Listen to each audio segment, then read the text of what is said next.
Gandhi hospital 50 ఏళ్ల కింద చూసినాం మనం, ఉస్మానియా 50 ఏళ్ల కింద చూసినాం, నీలోఫర్ 50 ఏళ్ల కింద చూసినాం, ఇప్పుడున్న ఎర్రగడ్డ చెస్ట్ హాస్పిటల్ 50 ఏళ్ల కింద చూసినాం, ప్యూర్ హాస్పిటల్ 50 ఏళ్ల కింద చూసినాం. అప్పుడు 50 ఏళ్ల కింద ఉన్న పాపులేషన్ ఎంత, ఇప్పుడున్న పాపులేషన్ ఎంత? ఇన్ని హాస్పిటల్స్ అయిపోయినాయి.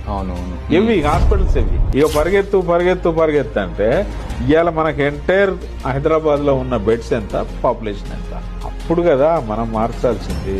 ఇలా మన పొలిటీషియన్స్ అందరూ విమానం ఎక్కి అమెరికా పోయిన వాళ్ళు ఉన్నారు, లండన్ పోయిన వాళ్ళు ఉన్నారు, ఆస్ట్రేలియా పోయిన వాళ్ళు. అక్కడ ఎట్లుంది ఇలా తెలియదా? అయితే ఇక్కడ 2 ఈక్వేషన్స్ ఉంటాయి. ఆడు బాగుపడితే వీళ్ళకి మాటినాడు.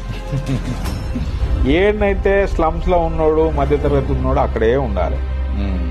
ఆడు ఎదగకూడదు. వాడు ఎదిగిండు అనుకోండి, వీళ్ళ మాట అయినాడు, వీళ్ళ మీటింగ్కి రాడు. ఆడికి ఏమంటారు, డబుల్ బెడ్రూమ్ ఇస్తామంటే అందరూ పరిగెత్తుతా ఉంటారు.